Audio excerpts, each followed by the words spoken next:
मैं कल सड़कों पर मारा मारा फिरूंगा तो लोग ये नहीं कहेंगे ये रशीद है, लोग कहेंगे ये अनवर का बाप है, अनवर का बाप।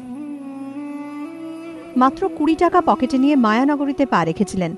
জীবনের শেষ দিনগুলো কাটালেন 100 টাকার ভাড়ার ঘরে। চলে গেলেন বলিউডের কিংবদন্তি চরিত্র অভিনেতা একে হাঙ্গল।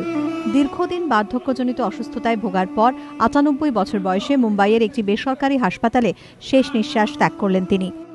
২৫০রও বেশি ছবিতে কাজ করা হাঙ্গলের অভিনয় জীবনের শুরুটা হয়েছিল নাটকের মঞ্চ থেকে। তাকে থিয়েটারের মুকুটহীন সম্রাটও বলা হতো। একদিন নাটকে তার অভিনয় দেখে মোহিত হয়ে যান ঋষিকেশ মুখোপাধ্যায়। গুড্ডি ছবিতে জয়া বচ্চনের বাবার চরিত্রে অভিনয়ের প্রস্তাব দেন হাঙ্গলকে। রাজি হয়ে যান হাঙ্গল। শুরু হয় হাঙ্গলের বলিউড সফর।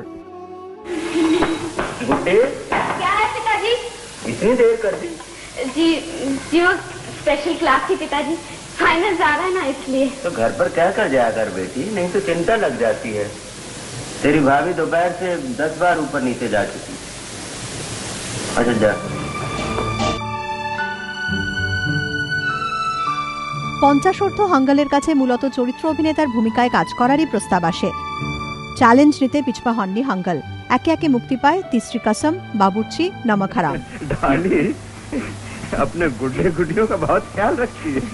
लेकिन आप अपने শোলেতে রহিম চাচার ভূমিকায় তার অভিনয় হয়তো কেউই ভুলতে পারবে না।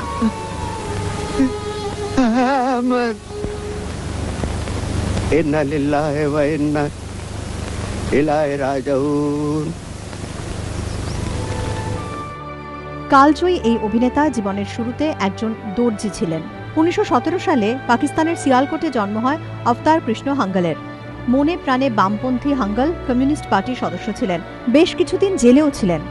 ১৯৪৯-এ ২০ বছর বয়সে মাত্র ২১ টাকা পকেটে নিয়ে মুম্বাই পাড়ি দেন। চোখে অভিনেতা হওয়ার স্বপ্ন। ব্যক্তিগত জীবনে তেমন একটা খুশির স্বাদ পাননি একে হাঙ্গল, কিন্তু শৌখিনের মতো ছবিতে তার অভিনয় দেখে সে কথা অনুমান করা বেশ কঠিন। उतारो ना ये तब झोला झंडा। चुप रहो यार, अंदर कुछ पहने हो तो उतारो, नंगा नाम हो क्या? शौकीन भी मेरे लोगों को बहुत पसंद आई है, इसमें कोई शक नहीं। हाँ, जिंदगी मेरी इतनी, हालांकि पर्सनल जिंदगी मेरी बहुत दुखी है,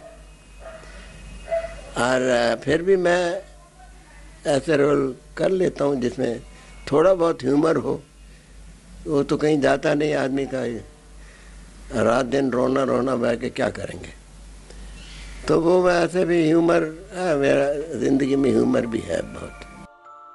অভিনয় জীবনে বলিউডের প্রেক্ষাপটে অনেক পরিবর্তনের সাক্ষী থেকেছেন হাঙ্গল। প্রবীণ থেকে নবীন সব প্রজন্মের সঙ্গে কাজ করেছেন তিনি।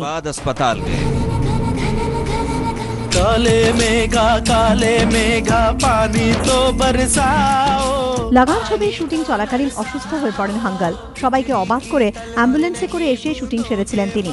পরিশ্রম, একাগ্রতা আর নিষ্ঠা, এরই নাম একে হাঙ্গল। মৃত্যুর পর বলিউডের মণিকোঠায় आजो ताजा तार स्मृति। वो प्रोग्रेसिव विचारधारा के थे, उनके लिए मनुष्य, मानवता जो थी वो बहुत बड़ी बात थी।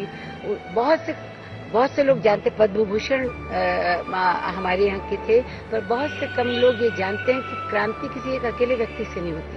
उन्होंने भी अपना जो उनका एक योगदान था वो न केवल फिल्मों में इन्होंने बहुत अच्छा योगदान किया, थिएटर में बहुत अच्छा योगदान, पर सबसे बड़ा योगदान समाज के लिए से बोलते हैं ना, एक छत्र छाया उनके उस पे चले, उनके कदम से चले, और जितना सेल्फलेसली उन्होंने थिएटर के लिए या अपने देश के लिए किया है उतना ही हम अपनी तरफ से करना चाहिए।